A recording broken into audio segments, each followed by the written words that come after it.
Hello, everyone. Today I'm speaking with Thomas Moore, and Thomas is the author of Care of the Soul, The Re-Enchantment of Everyday Life, Ageless Soul, and Dark Nights of the Soul, amongst many others. So welcome, Thomas. Thank you. Thank you, John. Last time we chatted about Ficino and Neoplatonism, and at the end of that conversation, you said that you had led a daimonic life. So I was hoping that we could maybe talk about that today. I think it's a good idea.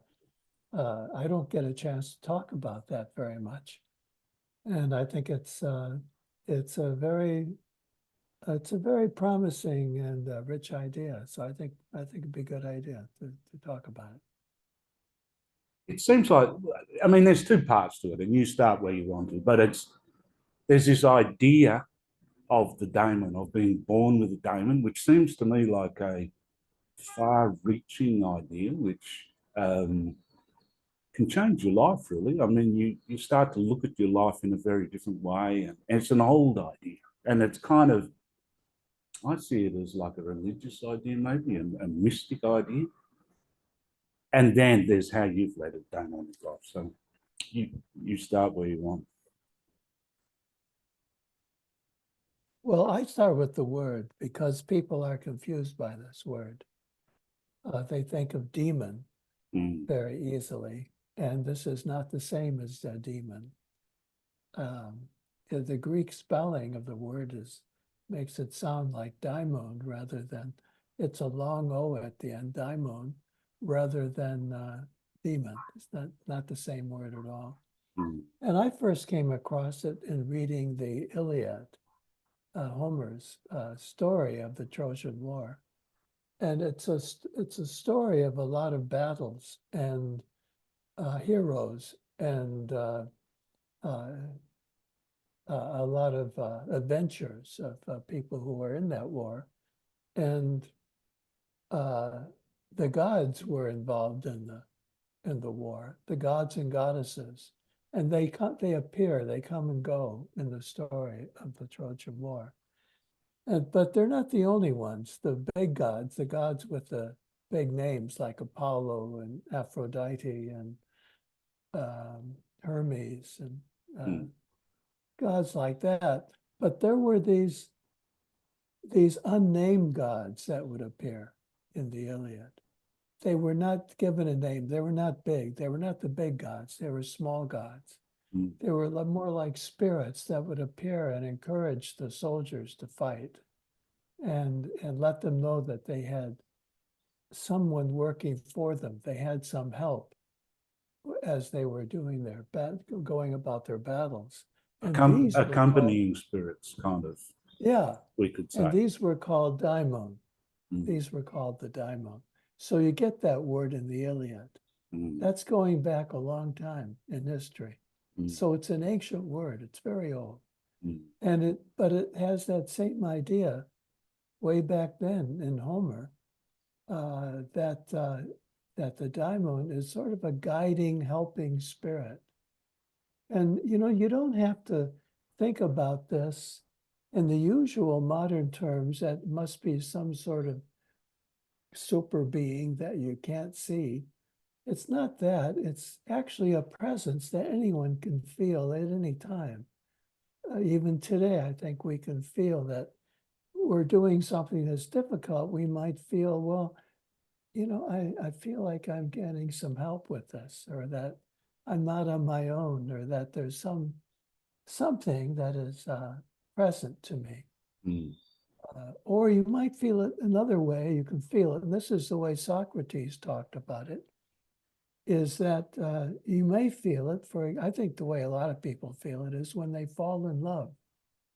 They're just minding their own business, going about their day, and someone comes along and suddenly they are struck by an attraction to this person. Now, the Greeks said that was a daimonic experience. The daimon has given you that, has helped you, it's been present to you, and has given you this experience of love that's very intense. He said many other Eros is a mighty Daimon, I think. Yes, That exactly. that it can kind of and what is it? It kind of upends your world a little bit, doesn't it? It like if Eros enters into your world, it becomes a different kind of dimensional thing. It's a whole different, you know, it takes you into a different place in your life. For one thing, it's very important in so the daimon is very important in the unfolding of your life, the unfolding of your life. And that's an example of how it might come to be. And that's an example that Socrates gave. It's not my idea. It's, again, one of these ancient ideas that Eros, or love, and attraction can be a daimonic experience. So that means it's sort of, you feel that you've been taken over by something. It's not the person that takes you over. It's that love takes you over. Your passion is ignited suddenly. That is daimonic.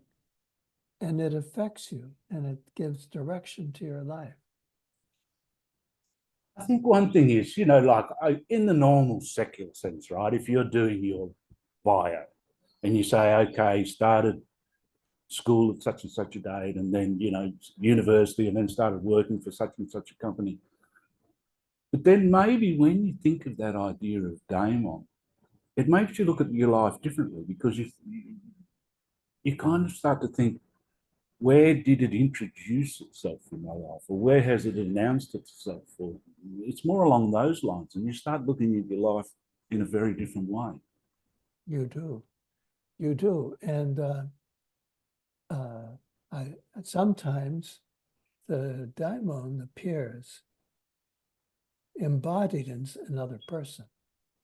Right. That's an interesting way that happens. So you may encounter some person, let's say someone who gives you some direction for what you want to do with your life. Might be a teacher or just a friend or someone you meet, or that you just happen to see in a film or something, a video that blasts you, kind of gives you a strong push in a new direction in your life. So sometimes the daimon actually is embodied in a person, and it's like the person serves the role, or I think it's more like that that person is possessed of that daimon, or that gives you that daimonic experience. So I know that this has happened to me several times, that a person has come along and one way or another has given me a daimonic jolt. But, when you think of all of the times in your life when maybe there's been hints at that, but is there one that really stands out for you, like an announcement? Because it's also something, you're saying that it can happen through a person, but it's also some kind of announcement, maybe of a calling, isn't it? Or a direction that you might need to take. Yes. Or Yes. Oh, yes. Well, I have had several in my life. I would say not a lot, but I've had big ones. I've had probably 4 or 5 right. in my life, but I've lived a long time. Probably a few more coming, to be honest. There may be.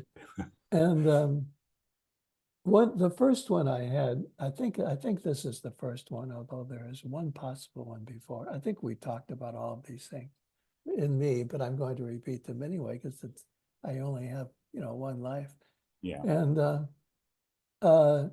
so the first one was when I was 13 years old, and I developed a tremendous passion to want to become a Catholic priest. I had been raised in a Catholic family and went to a Catholic school and was an altar boy. That means, I served at the rituals. I participated in them very closely. I spent a lot of time with the priest there, and I liked what I saw. Yeah. But it was more than that. It wasn't that I said, oh, I think I'd like to be that. I was overwhelmed by a desire. And I had to leave home in order to make that happen. And that was extremely difficult to do, to leave home for me. I loved my home and my family. But this passion was stronger. And when I think back on it now, it's funny. I think about it all the time, even now, at this point in my life, that memory comes back to me. And I wonder, sometimes I feel, I wish I hadn't done that. I hadn't followed that. And yet when I think that, I realize that even now in my life, talking to you now or writing my books now, I couldn't do it without having left the family, I think, and gone into this bigger world. A world of, for me, a world of study and knowledge and experiences that I don't think I would have had otherwise. And maybe even a way of life, you know, wanting to, these books that are around me are still from that time, you know, they come from that time in me. So it was a powerful daimonic push to me, urge, tremendous urge that I couldn't resist. You know, in Joseph Campbell language, he said there's kind of a call to adventure, but I remember he also talked about, you know, as there's a call to adventure, there's sometimes like this desire to refuse the call, you know, that I suppose because there is some kind of, like, you do leave behind something, don't you, to wander out into, you know, into the larger world, if we could call it that. Right. I mean, in the fairy tales and in the stories that Campbell writes about, most of those stories, people follow the call, but they don't, the story doesn't tell you about what they left behind. Yeah. Yeah. And but to then, me, that, then, you know, then there's something that if you refuse the call, though, I mean, you must have seen that in therapy, that I would think that kind of makes life smaller. If you refuse the call, yes. I think so. I think that I'm not saying that you have to follow every urge that comes along. I don't think you should. You have to evaluate it if you can. Yeah. And then, but you may, when you look back on it, you can tell better, I think. Yeah. What would have happened if you had said no to that, if you had ignored it? And you might get an idea of what you would have missed out on or what you may not have. I get the feeling myself in therapy, I really do, that the trouble with many people that I talk to, their unhappiness is due to the fact that they have not said yes enough. Yeah. So it doesn't necessarily, I mean, you know, in my language, to accept the call or whatever, it doesn't necessarily make life easier. And in fact, it might bring a whole new range of problems. No.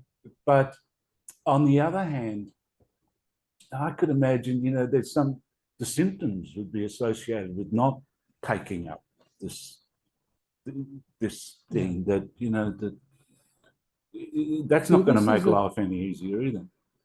No, this is the thing about the daimonic life, to put it that way, is that it gives you a tremendous vitality. Yeah. And it's not that you're choosing your life, what you want your life to be. It's that you are responding to the invitation or to the opportunity.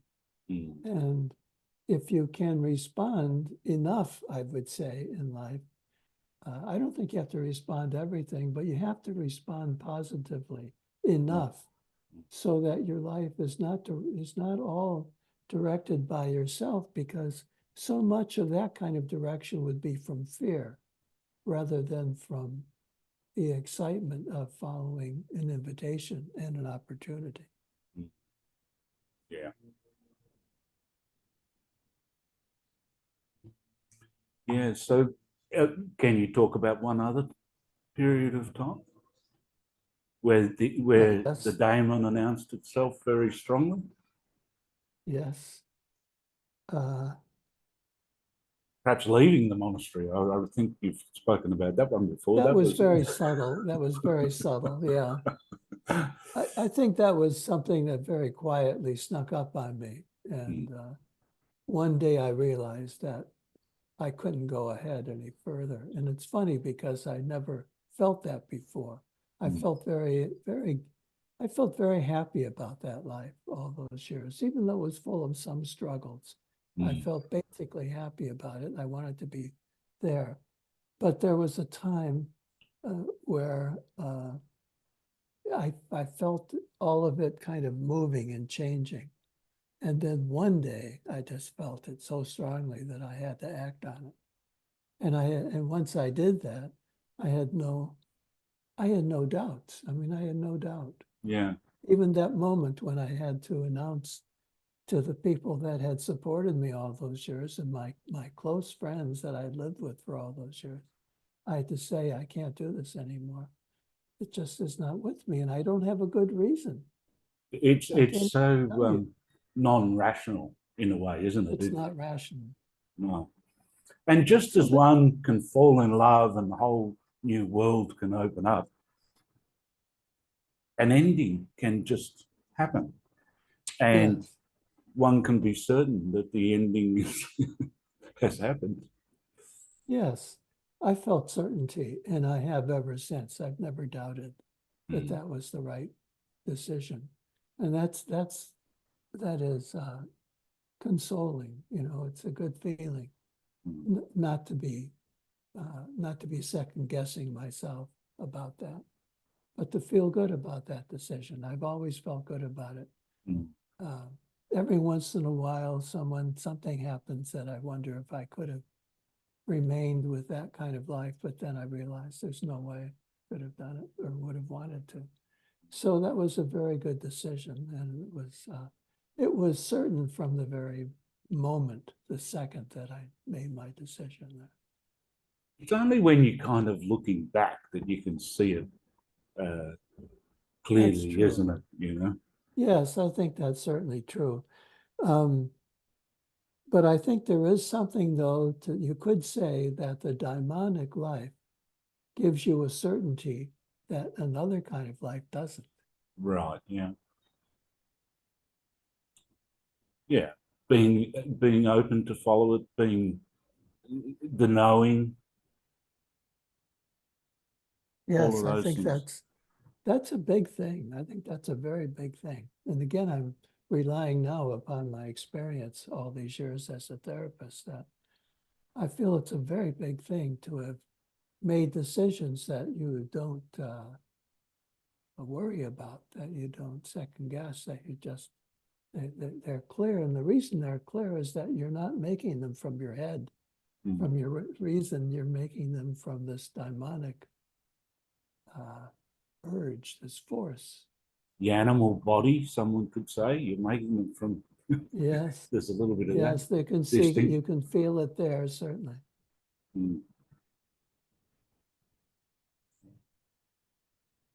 I think one of the things, because I was thinking this morning that, it's not just an idea living from the daemon, but as an idea, it can change you because, what is it like? Maybe a lot of people think about their parents, like even in psychology, that your life has been shaped by early childhood influences. And I mean, there's a lot of that around in a way. But it's something that it takes you into something a little bit more religious and to do with ancestors and out of just the family unit as well. It's more kind of going back and far-reaching. Yes. Jung was very good about that. Jung talking about the presence of the ancestors and even history, even world history, as being somehow behind you as you make these decisions, and that they are part of that force. I think that the childhood and family influences, that's a very complicated issue. I'm preparing a talk to give in December on that topic. I think that it's going to take a lot of work for me to do that because I think it's extremely subtle and complex. And psychology generally makes it too simple. But I think that, yes, I feel too from my work in therapy that childhood and family influences are extremely important in this whole business. And you might even say that they somehow are connected to the Daimonic. Yeah, I get what you're talking about. They're not separate. They're all part of the big package somehow, aren't they? Yes, right. Mm. Because you can see that, I mean, even in the myth, that wasn't the myth of Ur or whatever, that the soul kind of chooses its parent. So it's not that, it's not that one gets onto this idea of the daemon and then, forgets all about the influence of one's parents, because it's not quite like that. No, it's not like that at all. In fact, you could say, I haven't thought it through at all, but you could say that there is a particular kind of daimonic pressure that comes from parents, that the parents themselves are daimonic, that they are not personal, as personal as we think. They're like, and that's like the Gnostic stories, the parents are in some planet somewhere and they're telling you what to do, and they're not part of life. They're not just people who have taught you literally, but they are a daimonic presence. It's very strong. They embody some of this daimonic energy that keeps you going in your life. And what can you go into a little bit about this Daimon though? Because some people might think, Charles Manson might thought he was following his daemon. That's a point that James Hillman used to make all the time. Right. That you have to be careful when you talk about these things and don't assume it's always positive. Yeah. That people can do very crazy things under these conditions. So you could, yes, you could say that anyone who does horrible things, Hitler, and so many other people like that, that they were very daimonic, not demonic only, but daimonic. They followed this. They respond to some sort of daimonic urge, and I think one of the things that teaches us is that we do have to reflect on when we act on a daimonic urge within us. We do have to reflect on it and decide, do we want to do this? And there's something else about being able to hold those kind of things, because if you read about Hollywood stars or whatever, the Judy Garlands or whatever, it's that yes, they have that, what is it, the mana of a daimonic person, and of course that's a powerful presence and all of that kind of stuff, but it wasn't always easy for people to hold, Judy Garland being one person in particular. Yeah, that's right. Well, there's so many people. For one thing, that's an interesting topic in itself. People will tell you that it's difficult to deal with fame and with notoriety and that position that today people who act have.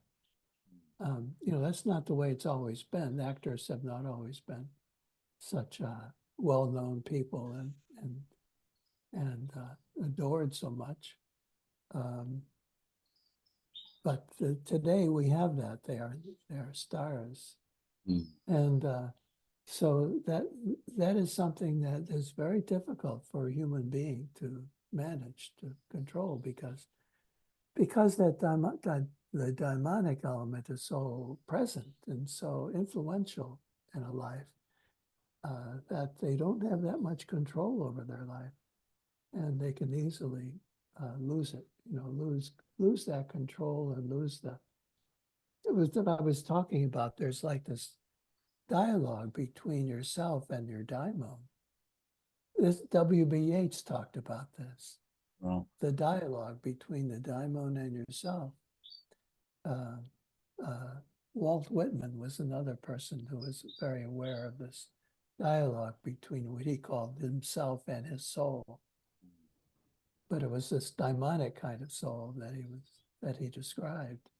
And so that relationship is extremely important. That's what I've been saying all along here, that you don't want to just follow the daimon. You have to reflect on it and think about it and say, is this what I want?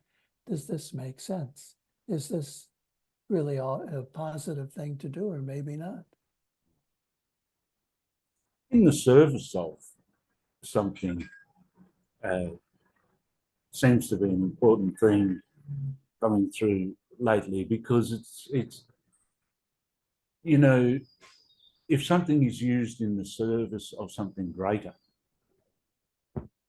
it seems to be, because so many people talk about narcissism and this and that, and then there's all those things that you were just speaking about. But the idea of service is another old idea that seems to me to be very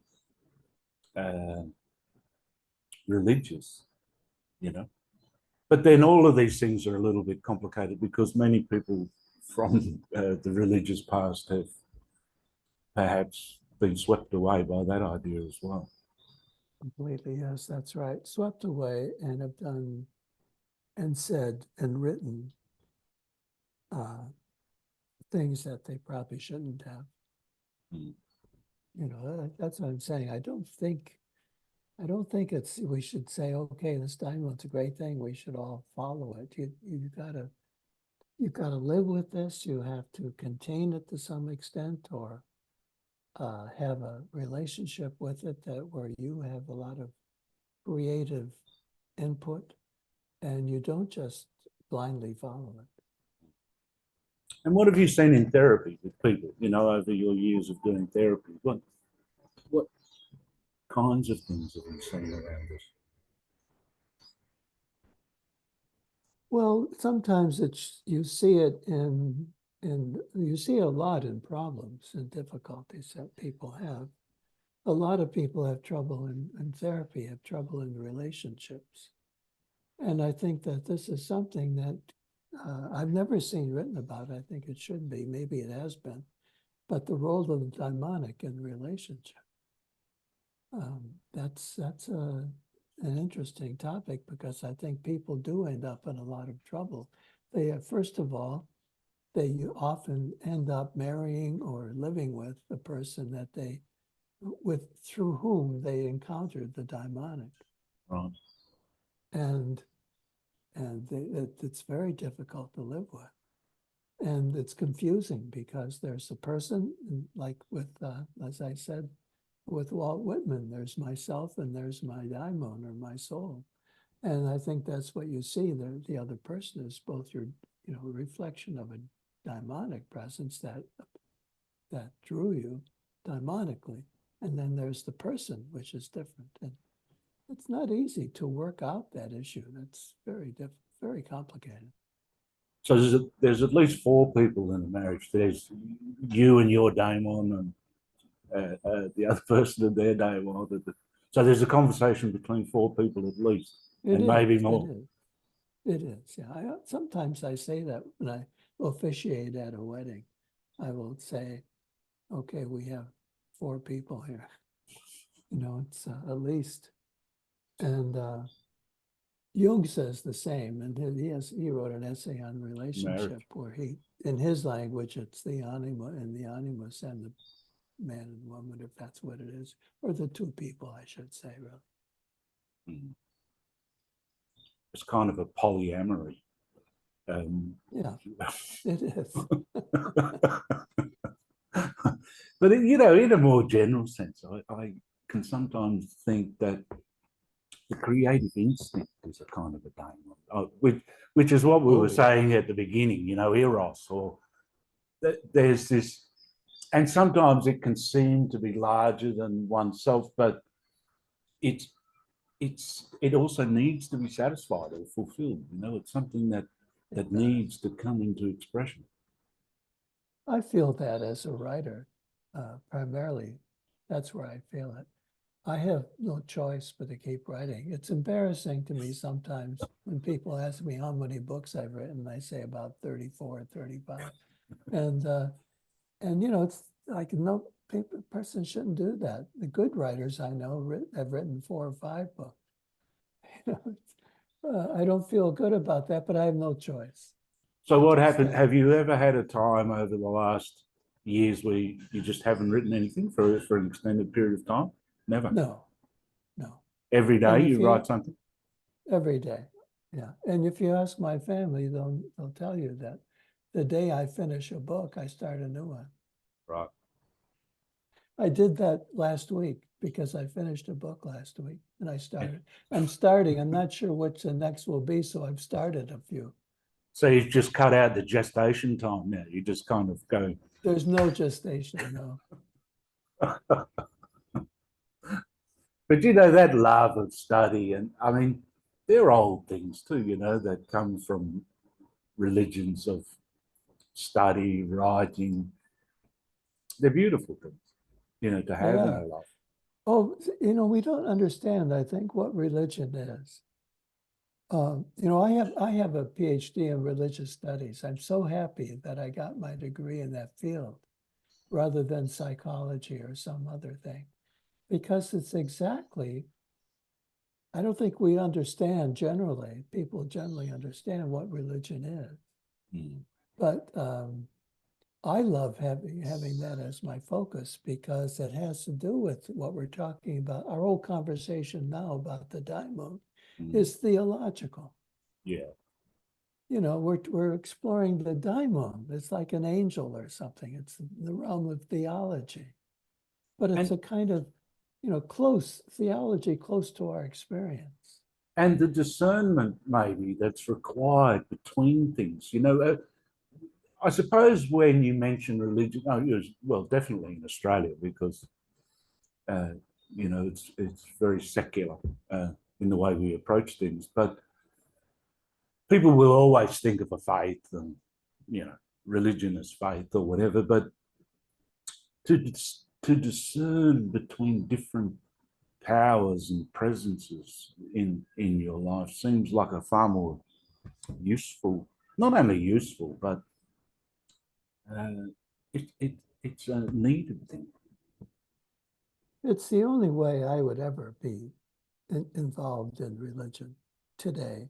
I started out differently. I had that faith approach to religion in my early life, but I gradually, over time, really had a major development toward seeing things differently. And now I'm very happy to be a theologian or a religious studies person. And I love what I study, what's in my field of study there. Angels, daimons, life and death, afterlife. These are all wonderful, you know, justice, community, marriage, illness. All of these things are within the domain of religion. So I think it's the best field possible. And it's like if you've just got secular ideas, like they're not cutting it at the moment, are they? They're just not, it's not enough. Like the ideas have to be somehow larger. No, I really feel very strongly. It's a little saying it too strongly, maybe, but I think as long as we remain a secular society, we're going to kill ourselves. There's no way. You can't deal with these powers. We act out all these powers that are flowing through us, and we act them out violently and dangerously. And we don't know what we're doing because we have no religion. Yeah. Which would be surprising for some people to hear that maybe, but it's so true. Well, what I mean by it is just about the opposite of what most people would mean by it. So you have to define your terms, but I don't have time for that usually. So I just use the word religion, and people don't quite understand why I would call it that. Because I don't mean belief or, obviously, or anything like that. I'm talking about our relationship to these mysterious forces in life. The mystery. I remember seeing as a young kid, about 16 or 17, a documentary came on TV, and it was about a monastery in Nepal, and there was all the reading, the writing, the studying, and it was so different from my idea of a monastery that it was like almost like the prototype for the first universities, and it was such a rich community, and maybe, I don't know, maybe the bias against religion has become so strong that we have to look back into the past to see some of the tremendous richness. That's what you seem to be saying. Yeah, when you have some distance on the stories, the religious stories, and the institutions and things like monasteries and libraries and even theological ideas. There's been so much rich work done on theological ideas, but we tend to read all that and hear all that language too literally. We could see it more as a great poetry. This is what the people that I admire during the European, let's say, 15th century, they were interested in what they called poetic theology. Right. And I think that's it's a wonderful concept that allowed them to see religion in this way that we're talking about. But we've lost the poetics of it, and so now we're literalists, and it's the same as secularism. There's no difference. It's a secularistic approach to religion. We've lost the heart and soul of it. Poetic theology, that's a good one. And there's something else I want to ask you. I noticed with yourself and whom, like Jung has a I don't know whether this is associated with the topic, by the way. It's just something I wanted to ask. But Jung has a very strong Germanic influence, doesn't he, with Goethe and a lot of the influences that. Yes. But perhaps with yourself and with Hillman, there's a bit of it seems to be a bit more of an Italian strain going on, if you ask me. Yes, that's true. Yeah. I wondered whether you had any thoughts about that. Well, with Hillman and with the difference between Germany and Italy, kind of. Oh, the Germany and Italy, yes. Yes, I think that there is the Germans were, many of the German philosophers and poets there's so many wonderful poets and artists, but it's different from Italy. The Italians, I think the Italians probably had more of that warm heart. Yeah. And the poetics, you see maybe, it in the painting. And the poetics you were talking about. Well, I mean, that's a hard one, but it's kind of like that poetic heart, perhaps is one way to describe it. It is a way to describe it. On the other hand, I really don't mean that to be taking anything away from the German artists, because they gave us so much, but it was different generally what they gave us. I'm thinking of Albrecht Dürer, for example, right, and his wonderful etchings and paintings, or the others, so many, or Goethe or Novalis. Novalis wrote this poetry that was so mysterious. Rilke, Rilke, very soulful poet. I don't know if there is a more soulful poet than Rilke. Yeah. And but the same, coming out of Germany.